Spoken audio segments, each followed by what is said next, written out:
যে কোনো পেটের রোগ থেকে মুক্তি পাওয়ার জন্য আপনি 7 বার সূরা ফাতিহা পাঠ করে পানির মধ্যে ফু দিয়ে আপনি এই সূরা ফাতিহা পড়া পানিটা 40 দিন পর্যন্ত পান করবেন।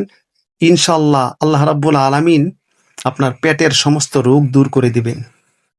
বিপদে পড়লেই, মহা মুসিবতের মধ্যে পড়লেই আপনি 10 বার দুরূদ শরীফ পাঠ করুন, 10 বার আস্তাগফিরুল্লাহ পাঠ করে লা ইলাহা ইল্লা আনতা সুবহানাকা ইন্নী কুনতু মিনাজ জালিমিন এই দোয়াটা পাঠ করতে থাকুন। প্রচুর পরিমাণে পাঠ করুন। আমি নির্দিষ্ট সংখ্যা বলবো না।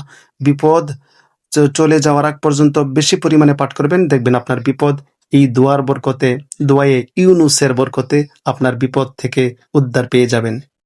আপনারা জানেন রিজিকের মালিক একমাত্র আল্লাহ রাব্বুল আলামিন। এজন্য আল্লাহ রাব্বুল আলামিন যদি আপনাকে রিজিকের রাস্তা খুলে না দেয়, তাহলে আপনি রুজি রোজগার করা, হালাল ইনকাম করা কখনো সম্ভব হবে না। অতএব ইয়া রাজ্জাকু সেই রাজ্জাকের নাম বেশি বেশি স্মরণ করবেন, আপনার অভাব অনটন দূর হয়ে যাবে। ফজরের নামাজের পরে অথবা মাগরিবের নামাজের পরে কোনো মানুষ যদি আল্লাহুম্মা ইন্না নাসআলুকা রিদাকা ওয়াল জান্নাহ 8 বার করে পাঠ করে এবং ওই দিন এবং রাতের মধ্যে যদি মানুষটা মারা যায়, তাহলে জান্নাতের 8টি দরজা তার জন্য খোলা থাকবে। এই দোয়াটা যদি কেউ 8 বার পাঠ করে, অর্থাৎ আপনি জান্নাতে চলে যাবেন মৃত্যুর সাথে সাথে। কোনো মানুষ যদি এই বিসমিল্লাহিল্লাযী লা ইয়াদুররু মা ইসমিহি শাইউন ফিল আরদি ওয়ালা ফিস সামাই ওয়া হুয়াস সামিউল আলিম এই দোয়াটা ফজরের পরে 3 বার, মাগরিবের পরে 3 বার করে প্রতিদিন যদি এই আমলটা করে যেতে পারে, তাহলে তার উপর হঠাৎ করে কোনো ধরনের বড় বিপদ আপদ মহা মুসিবত আসবে না ইনশাআল্লাহ।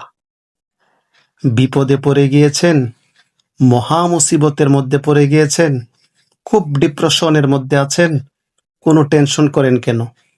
একবারে নিশ্চুপ হয়ে রাত্রেবেলায় এশার নামাজ পড়ে সামান্য একটু পরিমাণে ঘুমিয়ে পড়ুন। এরপরে রাত 2টা অথবা 1টার সময় ঘুম থেকে জাগ্রত হয়ে উঠে পাক পবিত্র হয়ে অজু করে 2 রাকাত নফল নামাজ আদায় করে জায়নামাজের মধ্যে বসে 1000 বার হাসবুনাল্লাহু ওয়া নি'মাল ওয়াকিল আগে পরে 10 বার দুরূদ শরীফ পাঠ করুন। দেখবেন আপনার উদ্দেশ্য সফল হয়ে গিয়েছে। আপনি যদি প্রতিদিন রাতের বেলায় এশার নামাজের পরে শোয়ার আগে সূরা মুলুক একবার করে পাঠ করার আমলটা মৃত্যুর আগ পর্যন্ত চালু রাখতে পারেন, তাহলে মৃত্যুর পরে আপনার কবরের মধ্যে আল্লাহ রাব্বুল আলামিন আযাব দিবেন না, আপনি বেহেশতে চলে যাবেন। আপনি যদি প্রতিদিন রাতের বেলায় এশার নামাজের পরে শোয়ার আগে সূরা মুলুক একবার করে পাঠ করার আমলটা মৃত্যুর আগ পর্যন্ত চালু রাখতে পারেন, তাহলে মৃত্যুর পরে আপনার কবরের মধ্যে আল্লাহ রাব্বুল আলামিন আযাব দিবেন না, আপনি বেহেশতে চলে যাবেন। আপনি যদি প্রতিদিন মাগরিবের নামাজের পরে সূরা ওয়াকিয়া পাঠ করেন, মাগরিবের পরে অথবা এশার নামাজের পরে পাঠ করলেও হবে, সমস্যা নাই।